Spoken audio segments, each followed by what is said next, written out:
So ayun, nagparamdam ang asawa ko at sinabi niya nung nasa Baguio ako na, "Bi, umuwi ka na ngayon kasi hinahabol ka na naman." Kung totoo, hinahabol nila ako, and pinasok nila yung kwarto kung saan ako nag-check-in sa Baguio, and pinakialaman nila yung laptop ko, and tiningnan nila kung ano ang pang-edit ko ng video sa laptop.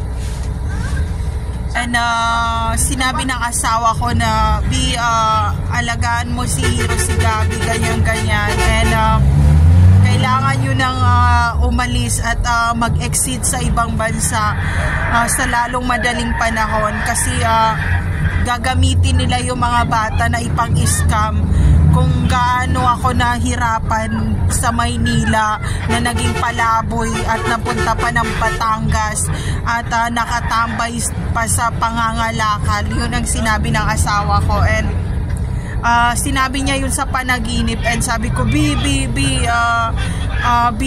maghiwalay na tayo, ganyan-ganyan. Hiwalayan na kita kasi gusto ko nang pumokos sa kung ano yung trabaho ko, ganyan-ganyan.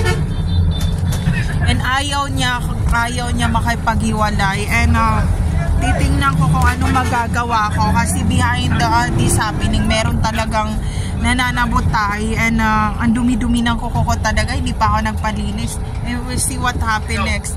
So ayun, there's no safe place to all targeted individual out there. Take care always, everyone. And hahanapin natin ang hustisya. Hahanapin natin kung saan nagsimula ang hustisya. At hindi ako titigil sa paghahanap nun hanggang buhay ako. From Luzon, Visayas, Mindanao, and international.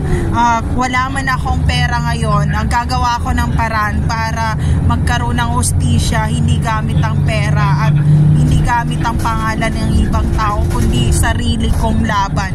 So ayun lang.